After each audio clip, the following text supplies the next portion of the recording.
Rocker Pat here. Alright guys, it's another hot rocky day in the jungle, and it is a gorgeous Texas day, man. It's got perfect weather to be grinding it down. Let's go over here and talk about what is going on with the little lady over here. The last thing that we talked about on this particular car was that I had the frame rails laid out over here on the floor, and I was going to be putting those up in there.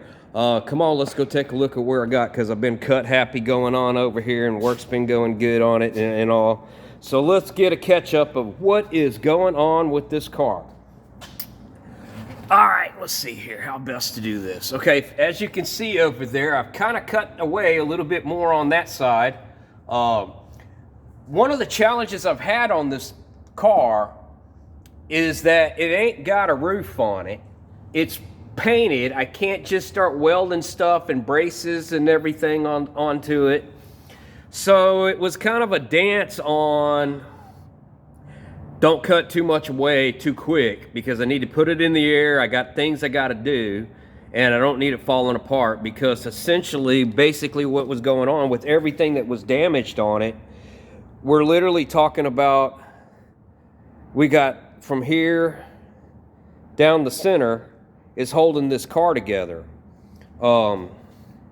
So I wanted to make sure that all the work that all the stuff that I cut away earlier wasn't going to be so bad that it's going to cause me an issue as in the car buckles or anything like that. I needed to stay square. And so far I've had no problem with that. The door gaps still have stayed exactly where I need them to be. It still flexes when I jack it up, although I've only done that once since I've welded in the frame rails. So what I did, like I said, is I got that all plug welded in, and then as I told you before, I was going to go from the frame rail over to the subframe. And on this side I've already cut the whole torque box out, and so there's our frame. And this is our subframe. It's connected all the way through here back to here. So I'm pretty much figuring that, yeah, that's going to be pretty good right there. I will rebuild that torque box. I don't know if I'll go back exactly the way it was, but I certainly will rebuild enough of it that it's 2 layers is what's going on right here. But I may not need 2 layers anymore since I've added this super strut going in there and all. So yeah, had to cut out more of the floor over there, and I'm going to take that bottom torque box out too, because it's rusted. You know, it looks fine from the bottom side, but it's so pitted that it's thin, so we're going to make a new one over there. But what I've really done, also the second thing I've done is over here, I've done the same thing. This back one is a full 3x3 piece, and then I don't know if we can see it this way. You can see where I've tucked it up underneath the frame, and the reason why I stuck it out all the way this way was so that I am going to end up having a jack point right here. Okay, that's not on sheet metal or anything like that. That isn't going to crumble or anything like that. Put jack there, jack car up, right? Because all the weight's going to be transferred down the frame rail into the car. So basically, I put the full size box on the back side, and I've welded it to the piece back here. And I've welded it along here. Now, I haven't done everything up underneath yet, but I'll get there. Mainly what I needed to do was get this car braced enough that I can pick it up, and I feel safe about picking it up. Then I decided, because I got some of this already, we may as well add another one in there. So basically, if the customer ever wants to go race car driving, they got a frame up underneath this thing, and you could basically say that the subframe connectors have been installed.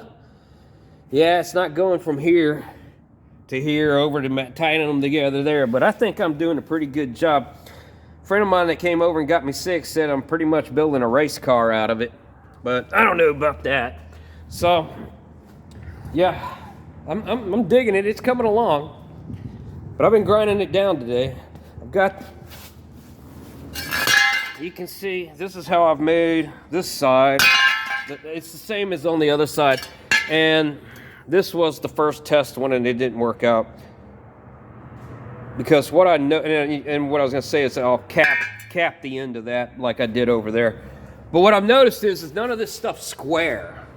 If you look at that, it's not square. And when they built this car, this is not square to this or to this at all. So it's been one of those trial and error and grind and cut and fit and all that kind of stuff. But you know, the welder will make me the better fitter than I am. You know what I mean? There's some, I'll get it. It'll weld in. It'll weld. Don't worry. I got a little bit more fitting I'm going to do to it, but it'll weld. So, yeah, happy with that. That's where we're at. And I'm thinking about making a new floor pan over here because it's got some thin areas, but I'm not 100% sure yet. I got to clean that back there and see what it looks like on the bottom side. I'll fix all this. Probably make a new one of these just because the bottom's rotted out. And then we'll make, how it's sandwiched together is this is part of the actual floor, okay? This piece, and it waterfalls down to this sandwich. Then this piece is over the top of all of it, and it waterfalls down to there. And then this piece is welded on top of all that. So yeah, it's all about the sandwich. So anyway, that's where I'm at. And I am happy to be at the point where I'm about to start going back together with this instead of doing all the cutting and grinding and everything. Because the welding is a whole lot cleaner than the cutting and the grinding. All right, guys, well, that's about what I got going on with this pretty little lady. And I'm going to enjoy my day because it is pretty outside. And y'all keep rocking and a rolling and a rolling and a rocking. Because I got some more grinding it down to do.